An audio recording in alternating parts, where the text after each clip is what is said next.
त्यो चाहिँ नि नजिरको रूपमा कायम भयो भने भोलिको दिनहरुमा त कुनै पनि मञ्चमा चाहिँ नि नेताजीहरू जाने चाहिँ नि कार्यक्रम त सुरक्षित चाहिँ नि रहने भन्ने ग्यारेन्टी चाहिँ नि के छ? अहिलेको भिभिआइपी को सुरक्षा व्यवस्थामा रिभिजिट गर्नुपर्ने चाहिँ नि अवस्था पनि आउँछ। तपाईले दृश्यमा चाहिँ नि पक्कै पनि हेर्नुभयो होला, उहाँले यादवजीले बोलिरहँदाको छेडसम्म ऊ आनन्दले सुनिरहेछ। उसको मुखाकृति पनि हँसिलो छ, मैले हेरेको। तर जब उहाँले चाहिँ नि यो पटक पटक असफल भइसकेका नेताहरूको नाम लिनुभयो नि, भोलि चाहिँ नि शीर्षासन चाहिँ नि उहाँहरु नै हुन्छ है फेरि भनेर जब उहाँले चाहिँ प्रधानमन्त्री हुने, शेरबहादुर देउवा फेरि प्रधानमन्त्री हुने भन्ने मैले उहाँको त्यो व्यक्तिको मुखाकृति मैले परिवर्तन भएको देखेको।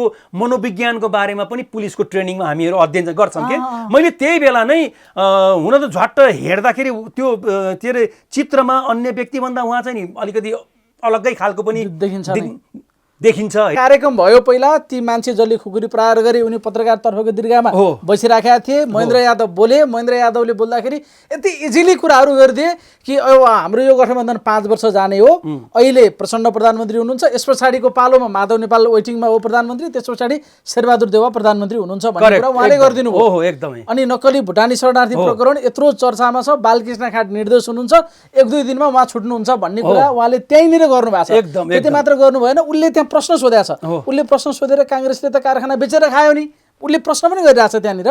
प्रश्न प्रतिप्रश्न गर्दाखेरि फेरि महेन्द्र यादवले जवाफ दिनुभयो, बेचेर ठिक गर्यो, यदि हामीले गलत गरेको भए त पछि आएको सरकारले बनाएको भए हुन्थ्यो, अथवा त्यो नबेचेको भए त झन् देश टाट पल्टिन्थ्यो भन्ने कुरा गरे पछाडिको तत्कालिक आवेग जे उसलाई उत्पन्न भयो त्यसको परिणाम हो हिजो घटना। त्यसो हामीसँग नेपाल प्रहरीका पूर्व डिआइजी केशव अधिकारी हुनुहुन्छ, विभिन्न सन्दर्भमा केन्द्रित रहेर उहाँसँग कुराकानी गर्नेछौँ। स्वागत छ हजुरलाई। धन्यवाद। यो विभिन्न अपराधका कुराहरू आइराखेको छ, पछिल्लो समय अलिकति हाम्रो समाज अलि अराजकतातिर जान लागेको हो कि अलिकति आपराधिक गतिविधिहरू अलि प्रशय पाएको हो कि जस्तो अब दिन दाडै काठमाडौँको मुटुमा चाहिँ खुकुरी चल्न थाल्यो। यी यस्ता घटनाक्रमलाई कसरी हेर्न सकिन्छ? हेर्नुस्, कालान्तरमा राज्य सञ्चालन गर्ने जो सरकारमा आए उनीहरूले अपराधी तस्करहरूलाई होस्टल खोलेर संरक्षण दिएर पालेर राखे। किन राखे भन्दाखेरि आजभोलि चाहिँ नि तपाईको सादगी चरित्र भएका व्यक्तिको राजनीति गर्ने सामर्थ्य अब छैन।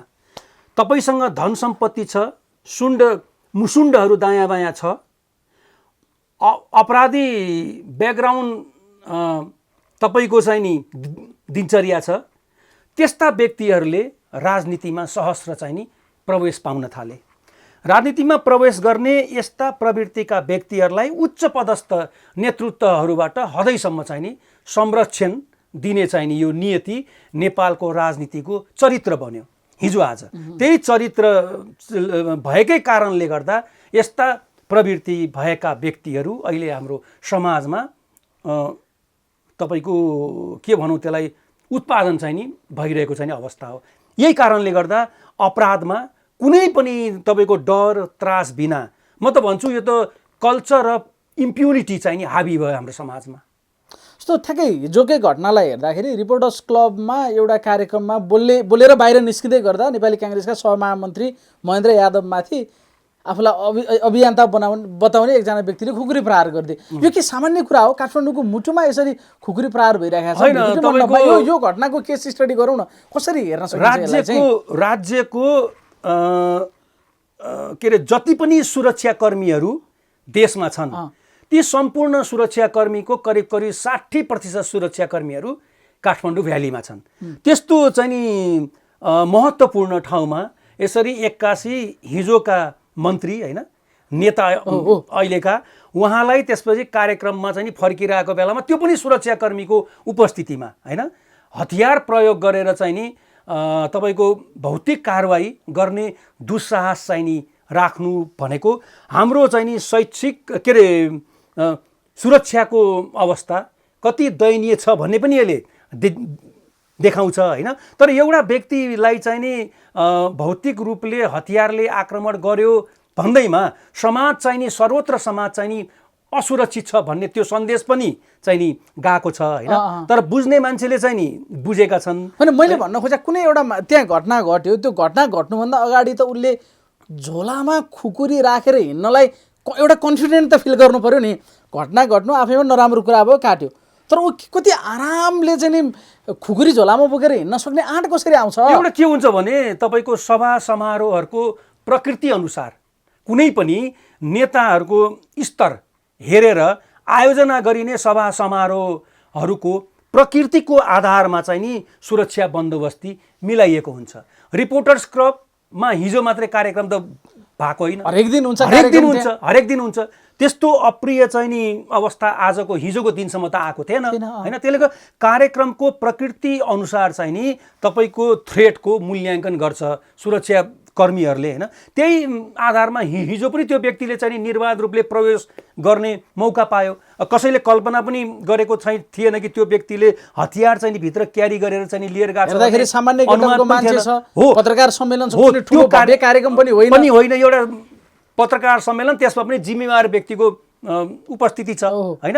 कुनै चाहिँ तपाईँको हिजो चाहिँ नि अपराधी पृष्ठभूमि भएका व्यक्ति आज चाहिँ नि सरकारको चाहिँ नि मूल धारमा आइसकेपछि त्यो त्यस्ता व्यक्तिले गरेको कार्यक्रम पनि होइन।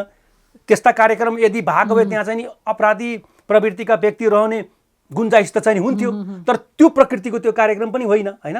त्यसले गर्दा निर्वाध रूपले चाहिँ नि प्रवेश गर्ने उसले मौका पायो। त्यसमा चाहिँ नि कसैले पनि त्यो लिएर त्यो व्यक्तिले चाहिँ नि केरी गरेर हतियार लिएर जाला भन्ने अनुमानै गर्न चाहिँ सकेन। यो चाहिँ नि अप्रत्याशित घटना हो, एक खालको अप्रत्याशित घटना भन्न सकियो हैन। म तपाईँलाई एउटा कुरो जोड्छु, तपाईँको सुरक्षा मनोविज्ञानको विश्लेषण गर्नुहोस् वा व्यक्तिको आफ्नो स्वयं मनोविज्ञानको विश्लेषण चाहिँ गर्दा मैले त म त धेरै जिल्लामा इन्चार्ज भएर पनि काम गरेँ होइन। त्यसबाट मेरो एउटा चाहिँ नि व्यक्तिगत अनुभव के छ भन्दाखेरि जस्तो सुकै ब्याकग्राउन्ड भएको व्यक्ति पनि, चाहे त्यो मानसिक रूपले चाहिँ नि सबल नहोस्, साउन्ड नहोस् होइन, मानसिक तथा शारीरिक रूपले चाहिँ नि त्यो चाहिँ नि साउन्ड नभएको व्यक्ति पनि एक्कासी कोही व्यक्तिहरूको चाहिँ नि को सपोर्ट पायो होइन। एउटा कोही व्यक्तिले उसलाई चाहिँ नि प्रयोग गर्ने वातावरण बनाइदियो, उक्साइदियो होइन, र केही भिडको समूहले चाहिँ नि उसलाई चाहिँ नि उचालिदियो भने जस्तो सुकै शारीरिक र मानसिक अवस्थामा दुर्बल भएको व्यक्ति पनि आफूलाई बलशाली ठान्छ। त्यो अलिअलि चाहिँ नि त्यो सङ्केत चाहिँ नि त्यहाँ पनि देखिया छ हिजो। ठ्याक्कै जस्तो हिजोकै घटनालाई हेर्दाखेरि अब थप कुरा अनुसन्धानबाट आउला, उसलाई पक्राउ गरिसकेका छ इमिडिएट, तर उसले त्यहाँ जस्ता खालका कुराहरू गरिराखेको थियो कि आज यहाँ महेन्द्र यादव आउँछ यहीँनिर छप्क्याउँछु भनेर त गएको होइन नि त्यो मान्छे हेर्दाखेरि होइन। हो, तपाईँले ठिक कुरो गर्नुभयो। यहाँ के भयो भने पटक पटक राज्य सञ्चालनमा असफल भएका पात्रहरूको त्यहाँ नाम लिने काम भयो हो, जसले हिजोका दिनमा तस्करलाई संरक्षण गरे होइन, अपराधीहरूलाई संरक्षण गरे र ती अपराधी बिचौलिया, अझ म तपाईँलाई क्लियर भनौँ, नन स्टेट एक्टर जसलाई नेपालको प्रचलित संविधान र कानुनले चिन्दैन होइन, त्यस्ता नन स्टेट एक्टरहरूले चलाएको सरकारको मुखिया भएर चाहिँ नि बसेका विभिन्न तपाईँ अनुहारका पात्रहरूको उहाँले चाहिँ नि नाम चाहिँ नि लिनुभयो। किनभने अप्रत्याशित थियो, आकस्मिक पनि थियो त्यसो भए त्यो विषय होइन। त्यहाँनिर दुईटैको चाहिँ नि यो संवेग हो यो है। हेर्नुहोस् है, अब त्यस्ता पात्र भनौँ न, मैले स्पष्ट रूपले भन्नुपर्दा हिजो सरकार सञ्चालनमा रहेका विभिन्न महानुभावहरू जो चाहिँ नि परीक्षित भए, जनताको नजरमा खसे, जनताको लागि केही पनि काम गरेनन्, केवल तस्करी र भ्रष्ट चरित्र भएका व्यक्तिलाई मात्रै उहाँकै फेभरमा मात्रै काम चाहिँ नि गरे।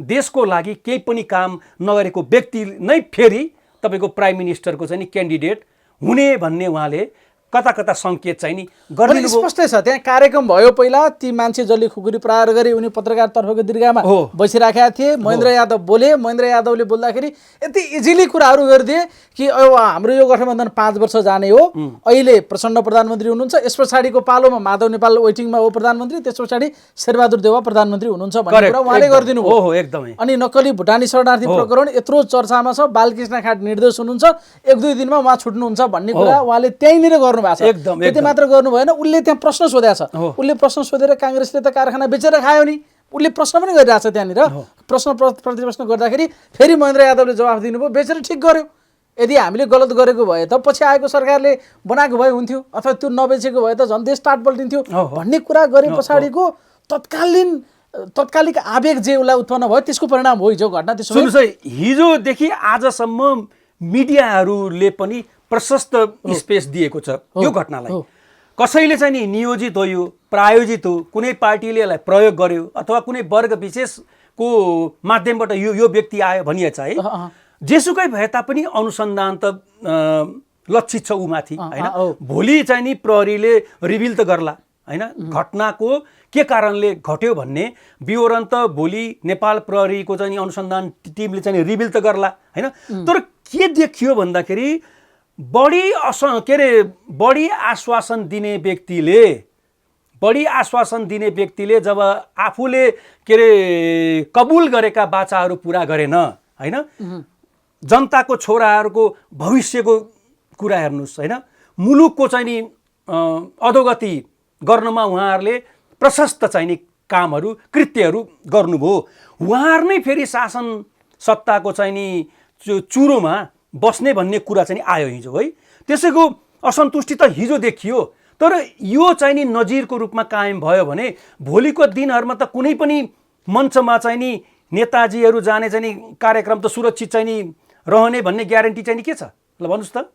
भोलि त तपाईँको सुरक्षा यो के अरे सुरक्षा व्यवस्था अहिलेको VVIP को सुरक्षा व्यवस्थामा रिभिजिट गर्नुपर्ने चाहिँ नि अवस्था पनि आउँछ होइन। किनभने उहाँले चाहिँ के हुन्छ भन्दाखेरि कम तपाईँको आश्वासन दिएको भए कम असन्तुष्टि हुन्थ्यो होइन, कम आश्वासन दिएर पुरा भएन भने तपाईँको असन्तुष्टि पनि कम हुन्थ्यो। तर यहाँ आश्वासन बढी दियो, त्यो कहिले पनि पुरा हुन सकेन। कुनै पनि कालान्तरका गभर्मेन्टले चाहे के अरे तपाईँको त्यो घर घरमा ग्यास पुग्ने कुरादेखि लिएर आजसम्मको चाहिँ नि गभर्मेन्टले जति पनि आश्वासनहरू सपनाका आश्वासनहरू बाँडे नि त्यसमा त तपाईँको सपनाको मलामी जानु सिवाय त केही काम चाहिँ भएको छैन।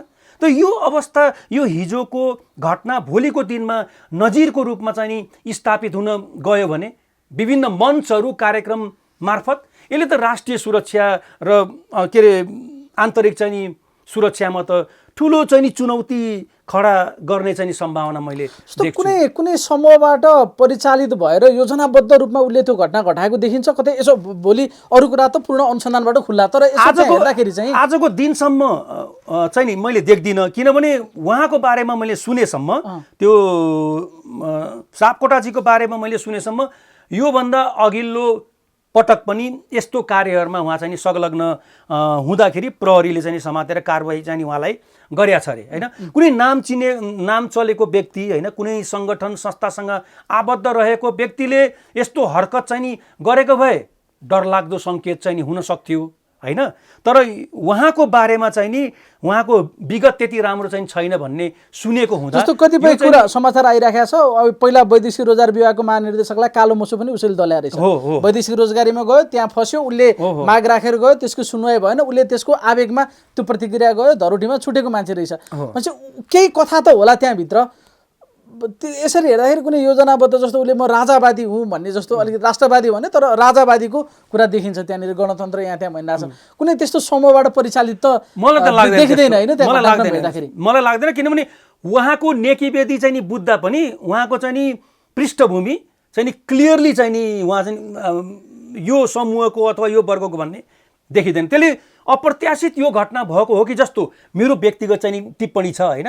त्यसको त नियतार्थ त नेपाल प्रहरीले त भोलि आउला। जस्तो उसले त्यो घटना घटाइसके पछाडिको अभिव्यक्ति हजुरले ख्याल गर्नुभयो होला, उसले जे जस्ता कुराहरू त्यहाँ गर्यो नि, MCC को कुरा गरेछ, अरू कुरा गरेछ, ललिता निवास भन्यो, भुटानी शरणार्थी भन्यो, ठ्याक्कै त्यो अहिलेको जनआक्रोश जे छ ठ्याक्कै त्यसलाई प्रतिबिम्बित हुने गरी उसले बोलिराखेको छ। तपाईँले दृश्यमा चाहिँ नि पक्कै पनि हेर्नुभयो होला, उहाँले यादवजीले बोलिरहँदाको छेडसम्म ऊ आनन्दले सुनिरहेछ, उसको मुखाकृति पनि हँसिलो छ मैले हेरेको। तर जब उहाँले चाहिँ नि यो पटक पटक असफल भइसकेका नेताहरूको नाम लिनुभयो नि, भोलि चाहिँ नि शीर्षासन चाहिँ नि उहाँहरू नै हुन्छ है। फेरि भनेर जब उहाँले चाहिँ जब माधव नेपाल प्रधानमन्त्री हुने शेरबहादुर देउवा फेरि प्रधानमन्त्री हुने भन्ने मैले उहाँको त्यो व्यक्तिको मुखाकृति मैले परिवर्तन भएको देखेँ। किनभने हामी चाहिँ नि व्यक्तिको मनोविज्ञानको बारेमा पनि पुलिसको ट्रेनिङमा हामीहरू अध्ययन गर्छौँ कि मैले त्यही बेला नै हुन त झट्ट हेर्दाखेरि त्यो के अरे चित्रमा अन्य व्यक्तिभन्दा उहाँ चाहिँ नि अलिकति अलग्गै खालको पनि देखिन्छ होइन। तर मैले जब यादवजीले अभिव्यक्ति नेता केन्द्रित चाहिँ नि भएर गर्न थाल्नुभयो नि, सत्तामा चाहिँ नि अब यो पछि यो भनेर उहाँले चाहिँ तोक्न थाल्नुभयो, त्यसपछि त्यो व्यक्ति चाहिँ नि आक्रोशमा आएको हो जस्तो मलाई जो कि त्यही कार्यक्रममा अब हाम्रै साथीहरू पनि रिपोर्टिङमा गएको थिए। त्योभन्दा पहिला धवल शमशेर बोल्नु भएको छ, धवल शमशेरले सम्बोधन गर्दा उसले ताली बजाइराखेको छ कि त्यहीबाट। तर जब महेन्द्र यादवले बोल्नुभयो र अझ माधव नेपाल शेरबहादुर देउवा प्रधानमन्त्री बन्ने भन्ने कुरा गरेपछि उसले आफूलाई रोक्न सकेन। त आक्रोशमा आयो, त्यसको प्रतिक्रिया उसले बाहिर व्यक्त गर्यो। तत्कालको चाहिँ नि अवस्था त्यसैको कारणले सिर्जना भएको हो जस्तो उसले त बोलेको पनि छ नि पछि, ललिता निवास बेचेर खाने मान्छे प्रधानमन्त्री बन्ने, भुटानी शरणार्थी यो छुट्ने, यो दलाल यताउता, उसले यस्तो कुरा गरिराखेको छ कि एउटा डरलाग्दो चाहिँ नि मलाई अवस्था के मेरो व्यक्तिगत रूपले मैले चाहिँ नि उ गरेको छु भन्दाखेरि, अनुमान गरेको छु भन्दाखेरि, यस्तो प्रवृत्ति भएका व्यक्ति भन्नाले यस्तो प्रवृत्ति भएका होइन कि राम्रो चरित्र भएका व्यक्ति जो राष्ट्रवादी छ, जो चाहिँ नि विकास प्रेमी छ, जसले चाहिँ नि न्यायको पक्षमा चाहिँ नि लडिरहेछ, भ्रष्टाचार रहित समाजको परिकल्पना जसले गरिरहेछ, त्यस्ता व्यक्ति यदि यो तहको चाहिँ नि हरकतमा उत्रिन थाल्यो भने अनि त्यसपछि त तपाईँको नेताजीहरूको चाहिँ अवस्था के होला ल? यो डरलाग्दो अवस्थाको सङ्केत पनि चाहिँ हो जस्तो मलाई लाग्छ। हेर्नुहोस्, अब यो चाहिँ जस्तो अब यसलाई राजनीतिक कलर त दिन नमिला, यो एकदम आपराधिक घटना हो। अब के उसलाई चाहिँ ज्यान मार्ने कसुर अन्तर्गत कारबाही हुने हो कि फेरि अब निस्वार्थ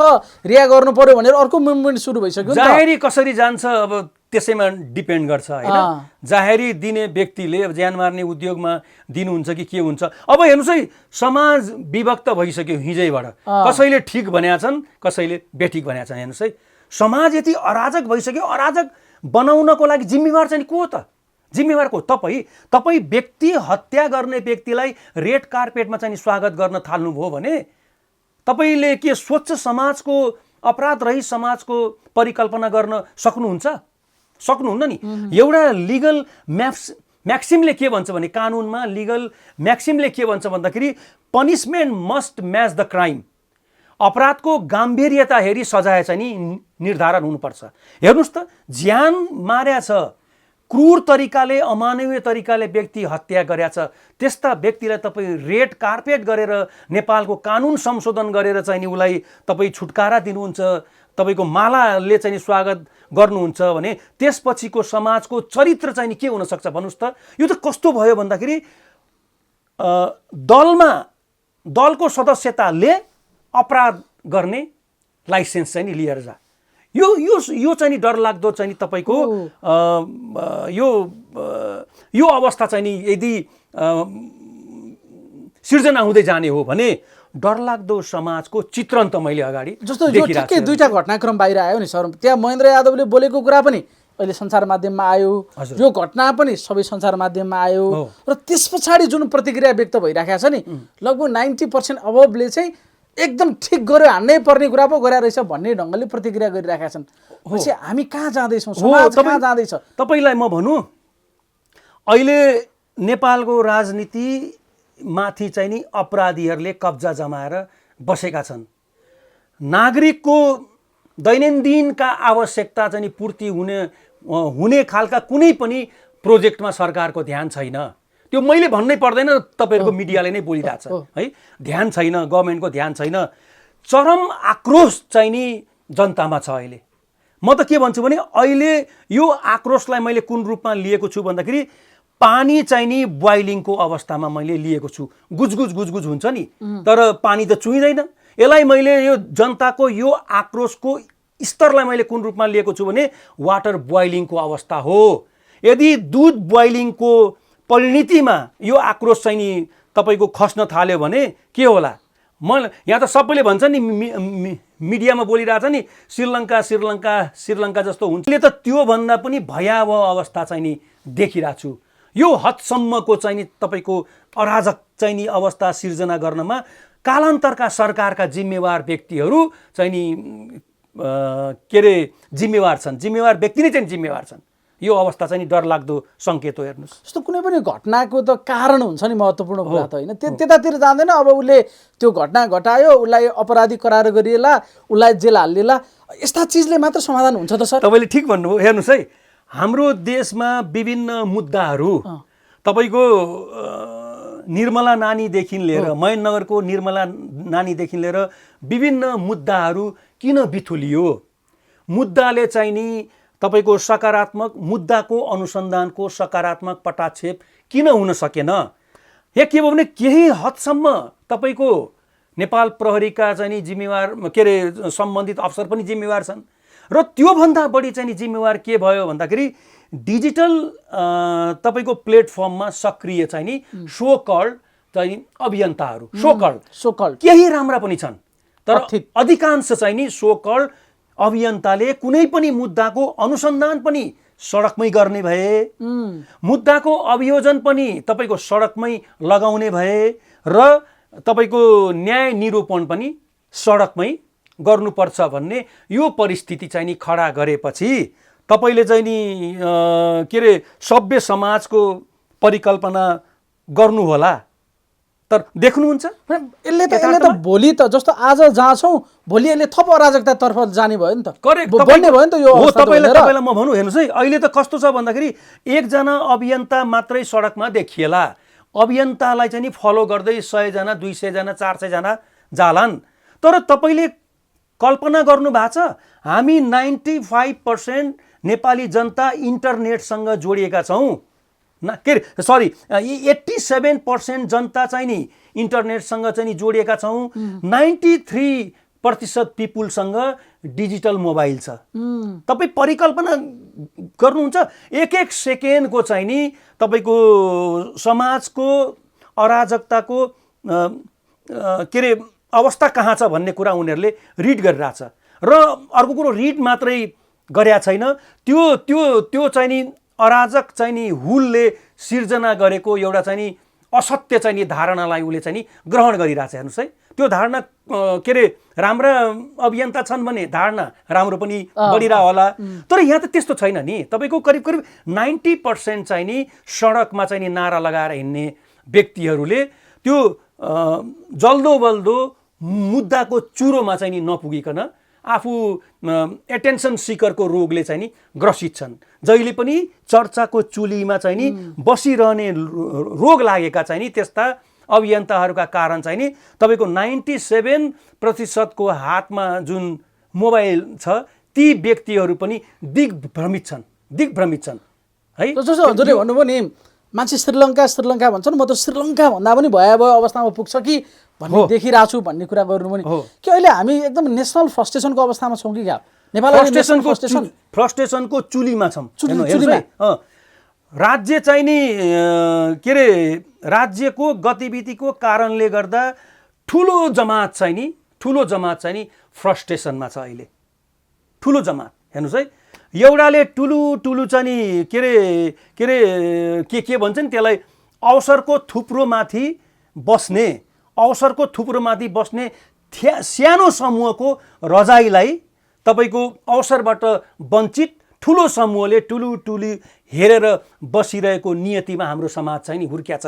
यही समाज भोलि चाहिँ नि ती व्यक्तिहरूको चाहिँ नि यो ज्याजती चाहिँ नि खप्न सकेन र चाहिँ नि सडकमा आयो भने त्यसले चाहिँ नि कस्तो परिणाम चाहिँ ल्याउला, हामी कल्पना बियोन्ड इमेजिनेसन। कस्तो बाढी आइराखेको छ भने ल श्यामबहादुर सापकोटाले जे घटना घटायो, आक्रोश के छ भनेर सबै ढङ्गले कुरा गर्न पनि त सकिन्छ नि। त्यो चाहिँ एकदमै अपराधिक घटना हो भन्न पर्यो नि त मान्छे काट्ने कुरा त। किनभने हामीलाई त अभिव्यक्ति स्वतन्त्रता छ, विरोध गर्ने पनि शैलीहरू छन्, ती सबै कुराहरू संविधानले ग्यारेन्टी गरेको छ, अरू धेरै चिजहरू छ, तर मान्छे काट्न त मिलेन। तर नायक बनिराखेका छन् क्या घटनाको भद्र तवरबाट भद्र तरिकाले प्रस्तुत गर्ने व्यक्तिहरू चिनिँदैनन्। किनभने यो 1 वर्षको चाहिँ नि नेपालको राजनीतिलाई चाहिँ नि हेर्नुहोस् न, मेहनत नगरिकन सफलताको चुलीमा पुगेका धेरै युवाहरू अहिले देखिया छन्। हो, मेहनत गर्न परेन तर उहाँहरू सफलताको चुलीमा पुगिनु भएको छ। किन भन्दाखेरि तपाईँलाई उहाँलाई प्रिय लाग्ने शब्दहरू उहाँहरूले बोलिदिनुहुन्छ। कोही व्यक्ति होस् होइन, समाजले जुन कुरा खोजिरहेछ त्यो कुराको तपाईँले चाहिँ स्वाद चाहिँ तपाईँले पस्किदिनु भयो भने तपाईँ त त्यही परिकार चाहिँ खानालाई हिँड्नुहुन्छ नि, अरू ठाउँमा चाहिँ कहाँ जानुहुन्छ र? उही एउटा को नेताले भन्थ्यो नि, हामी चाहिँ नि होटलमा गएर मेनु हेर्छौँ, लास्टमा मोमो अर्डर गर्छौँ भनेर कुन नेताले बोले जस्तो रविन्द्र मिश्र हो। हाम्रो त्यही छ कि एटेन्सन सिकरमा बस्नको लागि योभन्दा राम्रो उपाय केही छैन भन्ने कुरा सो कल्ड चाहिँ नि तपाईँको अभियन्ताहरूले बुझिसकेका छन्। त्यसले गर्दा सानो घटना अथवा ठुलो घटनालाई पनि प्रस्तुति गर्ने तरिका चाहिँ नि उनीहरूले आफ्नो रणनीतिक हिसाबले चाहिँ नि बनाउन सफल भएका छन् र त्यस्तो चाहिँ नि रणनीतिक हिसाबले बनाएका चाहिँ नि योजनामा हामी लहैलहमा गएर चाहिँ ताली बजाइरहेको अवस्था छ हैन। अब यसरी समाजको लिड गर्ने व्यक्तिको प्रवृत्ति चाहिँ नि यस्तो भएपछि उसका फलोअर्सहरूको चाहिँ नि अवस्था के होला हामी सहजै अनुमान गर्छौँ। जस्तै सर हालसालकै दुईटा घटनाको एउटा उदाहरण लिएर हेरौँ होइन। बालेन शाहले एउटा स्ट्याटस लेखे, हजुर सिंहदरबारमा आगो लगाइदिन्छु, चोर सरकार याद राख, यहाँ छ त्यहाँ कर। जस्तो आम रूपमा एउटा तब्काले विरोध गर्यो, आलोचना गर्यो, उहाँले त्यसलाई रिभ्यू गर्नुभयो, डिलिट गर्नुभयो, त्यो आफ्नो ठाउँमा छ। तर त्यहाँ व्यक्त प्रतिक्रियाहरू हेर्ने हो भने यति ठुलो तब्काले समर्थन गरिदियो नि त्यो घटना र यो श्यामबहादुर सापकोटाको घटना पछाडि व्यक्त भइराखेका प्रतिक्रियाहरू, यसले त धेरै भयानक सङ्केत गर्दैन हाम्रो समाजको डिरेक्सन कता जाँदैछ भन्ने कुराको? यो बालेनको समर्थनमा आएको अभिव्यक्ति होइन नि, यो सरकारले अहिलेसम्म गरेका क्रियाकलापको चाहिँ नि यो असन्तुष्टि हो, अरू केही पनि होइन। हेर्नुहोस्, सरकारले गरेका अहिलेसम्मका गैर जिम्मेदार जुन क्रियाकलाप गर्यो नि, आफ्नो नितान्त निजी पारिवारिक मोहमा चाहिँ नि नेताहरू फसेका छन् हो। कसैले चाहिँ नि अवसर पाएका छैनन्, निजी ढोके के भन्दा उनका चाकरले मात्रै अवसर पाएका छन्। कसैको पनि टेको नसमातेको व्यक्तिको सर्वसाधारणको भविष्य नेपालमा असुरक्षित छ, त्यो कुरो क्लियर छ, छर्लङ्ग छ। यो कुरो मलाई भन्दा म दुविधामा चाहिँ नि म चाहिँ पर्दिनँ। त्यसले गर्दा के अरे यसैको चाहिँ नि के हो त भन्दाखेरि आक्रोश के हो भन्दाखेरि बालेनको अभिव्यक्तिमा समर्थन चाहिँ नि जनाउने मुख्य कारण चाहिँ म यो देख्छु। हेर्नुहोस्, त्यो दर्जामा पुगेको व्यक्तिमा संयम खोइ, धैर्यता खोइ, जवाबदेहिता खोइ, त्यसरी बोल्न त हुन्न नि। भोलि साँच्चीकै उसको पछाडि लाग्ने पिछोलग्गुहरू, हिजो जस्तै त्यो खुकुरी हान्ने मानसिकता भएका व्यक्तिहरू चाहिँ नि साँच्चीकै उहाँको चाहिँ नि अभिव्यक्तिको पछाडि लाग्न थाल्यो भने को अवस्था चाहिँ नि के होला भन्नुहोस् त। एउटा त्यो तहमा गएको व्यक्तिले के बुझ्नुपर्छ भन्दाखेरि एउटा ट्राफिकले काठमाडौँ भ्यालीमा 600 देखि 700 चाहिँ नि सवारी साधन निगरानी गर्नुपर्छ है। साउथ इस्ट एसियामा गाडीको सङ्ख्या धेरै छ, त्यो तुलनामा नेपालमा काठमाडौँ भ्यालीमा गाडीको सङ्ख्या कम छ, तर दुर्घटना यहाँ बढी छ हैन। त्यो कुरो बुझ्न पर्दैन उहाँले। एउटा मैले त के सुने भन्दाखेरि त्यो सही न्यौपाने भन्ने सही चाहिँ नि उहाँको घरमा आमालाई लिएर आफ्नो सुरक्षा खोज्दै गयो सुशील न्यौपाने। सरकार खोइ त्यो यदि यो कुरो साँचो हो भने नक्सलले आफ्नो स्टाफको सुरक्षा गर्न पर्दैन, बग्गी खानाको भूमिका के हुने? मलाई यो कुरो यदि सही हो भने मैले हिजो एउटा स्ट्याटस पनि लेख्न चाहिँ थालेको थिएँ होइन, तर मलाई सम्पूर्ण विवरण चाहिँ नि मलाई आधिकारिक रूपले चाहिँ नि नआएको भएर मैले लेखिनँ। सुशील न्यौपानेको उहाँको आमा चाहिँ बालेनको घरमा जानुभयो, पछि उहाँ पनि बालेनको घरमा जानुभयो। जानै हुन्न थियो, किन बिरामी हुनुहुन्छ उहाँ त्यो सुशील न्यौपानेको भन्ने कुरा, मुटुरोको बिरामी जानै हुन्न थियो। राज्यले सुरक्षा गर्न पर्दैन? एउटा त हो ल, पछिबाट कुरा के आयो भन्दा अभद्र व्यवहार गर्यो, मदिरा पनि सेवन गरेको थियो, उहाँलाई त तत्काल 1-2 मिनटमा त रिलिज गरिदिएको थियो नि त हैन, रिलिज गरिदिएको थियो नि। त्यो कुराको बारेमा तालुक कार्यालयलाई त्यो न्यौपानेको चाहिँ नि इमिडिएट बोसलाई किन जानकारी दिएन? यदि इमिडिएटली त्यो चाहिँ नि समस्याको समाधान त चाहिँ हुन्थ्यो होला नि, मदिरा खाएको थियो कि थिएन भन्ने कुरा। यहाँ त कस्तो आयो भन्दाखेरि शक्ति र सत्तामा आडमा भएका व्यक्तिले त्यो मातमा जे बोले पनि हुने भएन। कसैले कसैलाई नगन्ने अवस्थाको सृजना भयो नि त। तपाईको सबै राजा भए हो। मैले यही शब्द तपाईँलाई प्रयोग गर्न लाग्थेँ। हिजो एउटा राजा थियो, उहाँसँग सबै डराउँथे, अहिले सबै राजा भए। कोही कसैसँग चाहिँ नि डराउने अवस्था रहेन। हेर्नुहोस्, हामीले प्रजातन्त्रको लागि लड्यौँ, गणतन्त्रको लागि यही दिन देख्नको लागि हो त। जनतामा त्यही भएर त चाहिँ नि आक्रोश चुलिएको चाहिँ नि कारणै त्यही हो नि। जनताले त आजको दिनसम्म होइन तपाईँको अथाह चाहिँ नि त्यो यो योजनाहरू बाँडेको छन्, कुनै पनि योजना पुरा भएको छैन। त्यही पनि त साथ त आजको दिनसम्म त दिएकै छन् नि। अहिले पनि हेर्नुहोस् त यस्तो विध्वंस गरिसके होइन, तपाईँको के अरे राज्यको स्रोत साधनमाथि उहाँहरूकै कब्जा छ। नागरिकले जति लगानी गरे तापनि गणतन्त्रको लाभांशमाथि नागरिकको कुनै पनि छैन हिस्सा उनीहरूले प्राप्त गरेका छैन। लाभांशको के अरे गणतन्त्र र प्रजातन्त्रको लाभांशमाथि उहाँहरूकै फ्यामिलीको चाहिँ नि हिस्सा छ। नवराजकुमारहरूकै हालिमुहाली छ। सर जस्तो नि श्यामबहादुर सापकोटाले नेताको गर्दन छप्क्यायो, ऊ नायक हुने भयो। बालेन शाहले त्यति अराजक स्ट्याटस लेखे, एउटा गरिमामय पदमा बसेर त्यसमा समर्थनको बाढी छ भने खालि यहाँ गल्ती र बालेन र श्यामबहादुरहरूको मात्रै हो कि सिंहदरबारमा बस्नेहरूको, शासन सत्तामा बस्नेहरूको मैले यो बाई असफलता हो, यो बाई प्रोडक्ट हो जस्तो मलाई लाग्छ। हेर्नुहोस् है, मैले यो शब्द किन भने भन्दाखेरि सिंहदरबारमा बस्ने व्यक्तिहरूले कानुन संशोधन गरी अपराधीहरूलाई उन्मुक्ति दिएको देश यही होइन? यही होइन? ल भन्नुहोस् त। अहिले हिजो 17,000 व्यक्ति मार्ने व्यक्तिहरू त एउटा मात्र होइन त, होइन? सबै व्यक्तिहरूले गम्भीर मानव अधिकारको हनन गरेका छन् नि। गम्भीर भन्छु, गम्भीर मानव अधिकारको हनन चाहिँ नि गरेका छन्।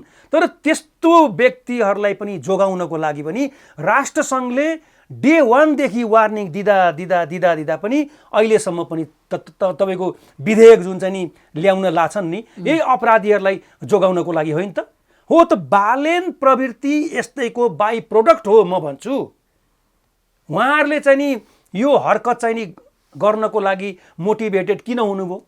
किन त्यो आँट उहाँहरूमा चाहिँ नि किन आयो भन्दाखेरि उहाँले व्यक्त गरेको अभिव्यक्ति भन्दा पनि तपाईँको फिल्डमै गएर चाहिँ नि सुरक्षाकर्मीलाई मारेको व्यक्तिलाई संसद भवनमा चाहिँ नि रेड कार्पेट बिछाएर स्वागत गर्ने मुलुक हो यो, सिंहदरबार हो। त्यो सिंहदरबारले त्यो गर्छ।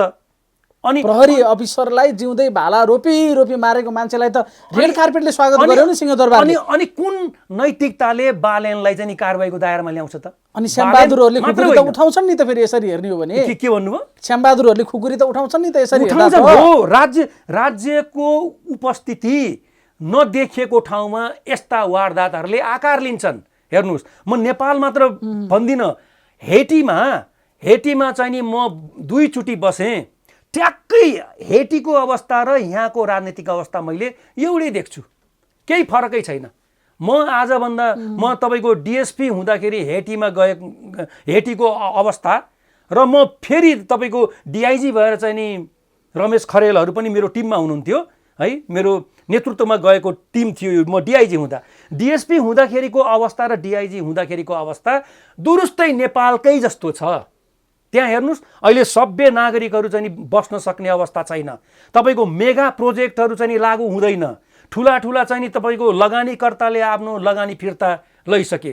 ट्याक्कै त्यहाँको दृश्य र यहाँको दृश्यमा मैले केही फरक देखेकै छैन। अनि तपाईँको बालेनलाई मात्रै दोष दिने ठाउँ चाहिँ म देख्दिनँ। जस्तो उहाँहरू चाहिँ एकदम रेडिमेड यो ओठे जवाफ के दिनुहुन्छ भने एकदमै यो सामाजिक अराजकतातिर गयो यति मात्र भनिदिनुहुन्छ। तर यसको कारण के हो? हाम्रो कति जिम्मेवारी छ? हामीले के गर्यौँ? यता चाहिँ उहाँहरू कहिले रिभ्यू गर्नु? कहिले तपाईँले यो अराजक अवस्था चाहिँ नि किन सिर्जना भयो र यसलाई नियन्त्रण गर्न के गर्नुपर्छ भनेर त्यो क्षेत्रमा काम गरेका जिम्मेवार व्यक्तिहरूलाई राखेर मन्थन गरेको देख्नु भएको छ? सुनकाण्ड सामान्य लिउँ न, सुनकाण्डको अनुसन्धानको विशेषज्ञता त नेपाल प्रहरीसँग छ नि। चाहे सिआइबी होला, चाहे चाहिँ नि के अरे अपराध महाशाखा होला, होइन? त्यस्ता सिआइबीले मात्रै यसको अनुसन्धान गर्दैन, धेरै निकाय छन्। अब यिनीहरूको विशेषज्ञतामाथि तपाईँको के अरे गरेर हुन्छ, ओभरटेक गरेर चाहिँ हुन्छ। छानबिन समिति रे उच्च स्तरीय जाँचबुझ समिति, उहाँले के गर्ने? यही कामको डुप्लिकेसन होइन, ओभरल्यापिङ होइन? हिजोको दिनमा के भनियो? सिबिआईले निष्पक्ष तौरबाट अनुसन्धान गर्छ, तर यो जाँचबुझ समितिले चाहिँ नि त्यो उहाँहरूले गर्ने जाँचबुझमा चाहिँ नि कुनै पनि किसिमको हस्तक्षेप गर्दैन भन्यो हैन। यहाँले चाहिँ नि सायद अध्ययन गर्नुभयो होला। जाँचबुझ समितिको जुन 3 बुँदे चाहिँ नि एजेन्डा चाहिँ 3 बुँदे निर्णय छ, त्यो 3 बुँदेको निर्णयमा एउटा निर्णय चाहिँ नि के छ भन्दाखेरि सिआइबीले गरेको अनुसन्धानको अध्ययन गर्ने भनेको छैन, अनुसन्धान पनि गर्ने अधिकार चाहिँ नि छ भनेर भनेको छ। त्यो भनेको के, अनुसन्धानमा संलग्न भएका उच्च पदस्थ व्यक्तिलाई जोगाउने तपाईको त्यो रणनीति होइन, त्यही हो नि। हो, यस्तै चरित्र भएका चाहिँ नि तपाईको उदाहरणहरू उदाहरणहरूले नयाँ नयाँ चाहिँ नि अराजक चाहिँ नि व्यक्तिहरूलाई सिर्जना गर्ने प्लेटफर्म चाहिँ नि सुरक्षित तवरले चाहिँ नि उपलब्ध गराइदिएको छ जस्तो मेरो व्यक्तिगत अब जस्तो व्यवस्था नै परिवर्तनका लागि लडेका नेताहरू अब असुरक्षित हुने स्थिति एकाले आयो हुन सक्छ हैन। जनताको अवस्था चाहिँ के छ भने हिजो कान्ति बाल अस्पतालको घटना हजुरले हेरिहाल्नुभयो। इमर्जेन्सीमा गएर 2 घण्टा उपचार नपाएर मर्नुपर्ने अवस्था, त्यसलाई एउटा जनताको अवस्था भनौँ। नयाँ आएका आशा गरेकाहरूको प्रवृत्ति बालेन भनेर भन्यौँ। अहिले उदाहरणका लागि हामीले जे उनले प्रतिक्रिया गरे या हर्क साम्पाङहरू जे गर्दैछन्, अनि पुराना भनेका मान्छेहरू घाँटी जोगाउनु पर्ने अवस्था भयो। यसैमा धमिलो पानीमा माछा मार्न कथित अभियन्ताहरू खुकुरी बोकेर हिँड्ने भए। अनि अनि देश चाहिँ कहाँ जाँदैछ? केही सबै मान्छेहरू अब सबै जाने, अब छोडेर एउटा एउटा देशको भिजा लिएर जाने अथवा सेक्युरिटी चाहिँ बाहिरै खोज्नुपर्ने ठाउँमा त पुग्यो नि। अब होइन र, एकदम ठिक भन्नु, डरलाग्दो अवस्था सिर्जना हुँदैछ। हेर्नुहोस्, समयमा लगाम चाहिँ नि नलगाउने हो भने, र एउटा कुरो म तपाईँलाई भन्छु, लगाम अहिले चाहिँ नि टिभीका स्क्रिनहरूमा जुन उच्च पदस्थ नेताजीहरूको अनुहार नाचिरहन्छ नि दैनिक जस्तो, उहाँहरूको अनुहार चाहिँ टिभीका स्क्रिनमा चाहिँ नि नाच्न बन्द भएको दिनबाट मात्रै हामीले त्यो अवस्थाको चाहिँ नि परिकल्पना गर्न सक्छौँ। होइन भने उहाँहरू रहँदासम्म, उहाँहरू अब मैले वी ड्यू रेस्पेक्ट भन्न चाहेको मैले, उहाँहरू अब संरक्षकको चाहिँ नि भूमिकामा रहनुपर्छ जस्तो मलाई लाग्छ। युवाहरू जुन अहिले विश्वासीलाई युवा हुन त अहिले केही पार्टीका नयाँ युवाहरू पनि त्यति विश्वसनीय त म त देख्दिनँ, तर केही आश लाग्दा पनि छन् होइन। तिनीहरूको लाई अगाडि चाहिँ नि नसार्ने हो। र अर्को कुरो, यो डिजिटल प्लेटफर्मलाई तपाईँले निगरानी र नियमन चाहिँ नि कडाइका साथ चाहिँ नि नगर्ने हो भने, हेर्नुहोस् त अहिले साइबर चाहिँ नि कानुन नै चाहिँ नि आएको छैन अहिले होइन। साइबर चाहिँ नि कानुन चाहिँ नि कहाँ छ र?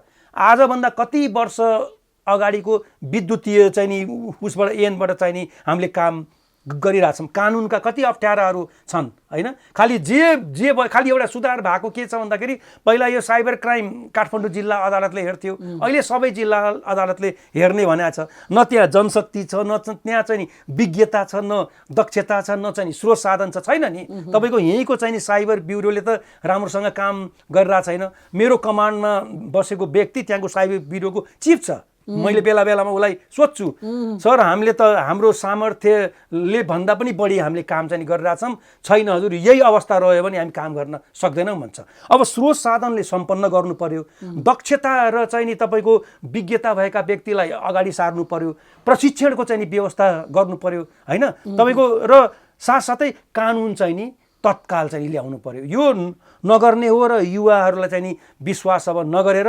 अहिलेकै यही चाहिँ नि प्रवृत्ति भएका व्यक्तिहरू नै चाहिँ नि राज्य सञ्चालनका तपाईँको उच्च तहमा चाहिँ नि रहउन्जेल आजको भन्दा पनि भोलिका दिनहरू चाहिँ नि कष्टकर होला जस्तो मलाई लाग्छ। देश त एउटा आशाले चल्ने हो नि त, तर आशा नै बाँकी रहेन। यहाँ मान्छे त परीक्षण भयो, परीक्षण कालमा रह्यो देश त। हेर्नु न, सधैँभरि परीक्षण काल सधैँ। हिजो तपाईँ भन्नुहोस् न, ल राजाको शासनकालमा राजाले चौपट पार्यो, देश भन्यो, राजा कुन हैसियतमा बसेका रहेछन् भन्ने कुरा त अहिलेकै नेताहरूले नै बोलिसक्यो। त हामीभन्दा त चाहिँ नि अहिलेको भन्दा त के अरे त्यो राजतन्त्र नै ठिक छ भनेको छैन अहिलेकै नेताहरूले होइन। ल छोडिदिउँ, राजाले चाहिँ नि देश बिगार्यो रे लुट्यो रे भनेर त ल्याएको उहाँले। त के तात्विक फरक चाहिँ नि के भयो त? अहिले उहाँहरू आइसकेपछि तात्विक फरक के होला? पद्धतिले डोर्याउने चाहिँ नि चिजहरू डोराएकै छ। त उहाँहरूले अभूतपूर्व चाहिँ नि त्यस्तो के गर्नु भएको छ होइन। त्यसले गर्दा अब पनि अलि संवेदनशील भएर अब उहाँहरू अझै पनि हामी चाहिँ नि केही वर्ष बस्छौँ भनेर चाहिँ नि अडान लगाइरहनु भएको छ नि, भाग लगाइरहनु भएको छ नि। यसकै प्रतिक्रिया न हो यी सबै चिजहरू। मुलुकलाई त उहाँहरूले बन्डा गर्नुभएको छ। जसरी चाहिँ नि एयरपोर्टलाई भन्सारका कर्मचारीले बन्डा लाछन् नि, कित्ता काट गरेका छन्। प्रहरीलाई जान दिन्न नि, इमिग्रेसनको क्षेत्रमा दूर दूर दूर दूर दूर दूर नछुने जात जस्तो अहिले त नछुने जात भन्ने त कानुनले त चाहिँ हटाइसक्यो नि। अहिले पनि एयरपोर्टमा चाहिँ कित्ता काट गरिएका, प्रहरीलाई भन्सारको कोरिडोरभित्र छिर्नै दिन्न। उसले टुलु टुलु चाहिँ हेरेर त्यो के अरे फट्के किनारको साक्षीको नियतिमा बस्नुपर्छ, ऊ त्यहाँ जानै पाउन्न त्यहाँ तपाईँको प्रहरी होइन। अनि केही अप्ठ्यारो परिहाल्यो भने अनि जानेको त फेरि त्यही प्रहरी हो। तपाईँको डिपार्चरमा प्रहरीको हेर्नुहोस् त्यो भूमिका, र के अरे आगमनमा चाहिँ नि हेर्नुहोस् त, डिपार्चरमा छ्याप्ती प्रहरीले सहयोग गरिरहेको देखिन्छ, डिपार्चरमा एउटा सिभिल पुलिस पनि त्यहाँ चाहिँ नि जाने आँट गर्दैन। कित्ता काट गरिएको छ यो अवस्था। यसमा चाहिँ नि रिभिजिट गर्न पर्दैन? आखिर गर्ने कसले? त्यही प्राइम मिनिस्टरज्यूले हो, अर्थमन्त्रीले हो, गृहमन्त्रीले हो। रोक्या छ केले? भ्रष्टाचार भयो। यो छानबिन कमिटी जुन अहिले तपाईँको एयरपोर्टको सुरक्षाको लागि भने यो बेकारको कामै छैन। हेर्नुहोस्, म त यही संस्थामा 29 वर्ष बिताएर आएँ होइन। यो कामै छैन, त्यस्ता समितिहरूले कामै छैन। अहिले तपाईँको 3 जना सुरक्षा प्रमुखलाई राख्नुहोस्, प्राइम मिनिस्टरले सम्बन्धित मन्त्रालयका व्यक्तिलाई राखेर तपाईँको जिम्मेवारी चाहिँ नि डिभाइड गरिदिनुहोस् होइन। तपाईँले यो क्षेत्र हेर्ने, यो हेर्ने यसरी काम गर्ने। ल तपाईँको राय सुझाव के छ? एक दिनमै चाहिँ नि त्यो यो 15-20 दिन चाहिँ नि के समय दिन नै जरुरी छैन। उहाँहरूलाई राखेर पारदर्शी ढङ्गबाट चाहिँ नि काम गर्ने वातावरण बनाउन यही सरकारकै यही 3-4 जना व्यक्ति नै काफी छ नि। तर खै कसैले पनि चाहिँ नि पहल कदमी चाहिँ नि लिँदैन। हेर्नुहोस्, लिएको जस्तो त देखिन्छ नि, उहाँहरूले नै गर्ने हो गर्न त, तर भएको छैन। हस् सर, फेरि कुरा गरौँला। आजलाई महत्त्वपूर्ण समय दिनुभयो, हजुरलाई धेरै धेरै धन्यवाद।